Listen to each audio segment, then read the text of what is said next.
Russia's military posture in the Arctic is generally informed in the Kremlin by the changing environment and the changing operational environment, mostly informed by climate change, but also by growing tension with the West, as has been experienced for the past few years now. So Russia is looking at two things in the Arctic in terms of operating. It is looking to restrict and limit the amount of foreign military presence in the Arctic region of the Russian Federation, and is also trying to increase the level of coverage and access for its own fleet, the Northern Fleet mostly, and also its Coast Guard assets. So, which means that Russia feels a bit like in a position of strength in a region where they deem to be sort of owning the military posture, which means that they are allowed, as far as the Kremlin goes, to increase the level of signaling, military posturing, if not increasing the level of troops and deployments there. However, the military build-up that Russia has been doing in the Arctic region of the Russian Federation and Russia's intentions at the moment can be considered so far defensive in nature, which means that Russia is looking at basically three things in terms of military priorities and goals in the region. The first one is ensuring the complete security of the Kola Peninsula, which is at the moment hosting about 2/3 of Russia's second strike sea-based nuclear deterrent, which is an area of absolute military priority for the current Russian leadership.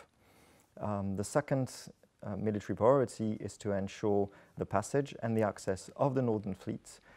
inside the Northern Sea Route, which is basically linking the Pacific to the North Atlantic in terms of transit and cargo. And Russia wants eyes and ears in the region and complete unimpeded access for the Northern Fleet.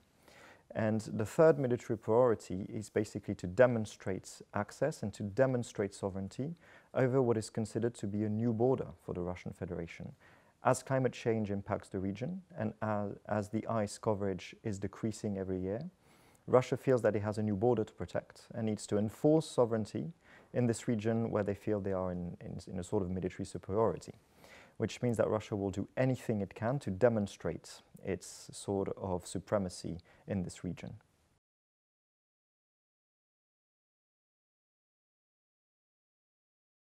The mainstay of Russia's military presence in the Arctic are the three fully autonomous military bases that have been built since the mid-2010. The most famous of them is called the Arctic Shamrock on Nagorskoye, on Franz Josef Land, and has been widely advertised by the Russian armed forces and the Russian government in general as the sort of next best thing in terms of military deployment in the Arctic. Russia and the Russian Coast Guard are also operating a sort of disparate network and non-coordinated network of 14 airfields and temporary bases that they are using, mostly for military logistics and resupplying, but also search and rescue operations and overall domain awareness in the region.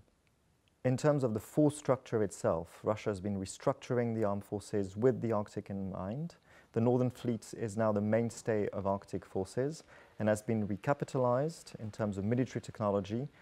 and Arctic training specifically tailored to the environment, which means that Russia is now having Arctic-ready, Arctic-capable forces and troops that can be easily deployed in the region with specific concepts of operation. And if we look at training, at Arctic training that Russia's been doing for about a decade now, it is interesting to see that Russia is insisting on trying to push the fight away from the Arctic as much as possible. So in terms of military concepts, Russia would not be looking at fighting in this complicated environment, but trying to push the fight away and try to establish what could be called a perimeter defense around the Arctic, but not inside the Arctic itself. So they are looking at sea denial, they are looking at perimeter defense and pushing the fight away, which is interesting because Russia will be, and is actually at the moment, rehearsing the Center military exercise that will be the focus of everybody's attention in early September during the hot phase of the military deployment, when Russia will be testing a certain number of Arctic-specific technology and Arctic-specific deployments with the Northern Fleet. So all eyes and ears and media attention will be focused on this Northern Fleet North Atlantic military exercise called Center 2019.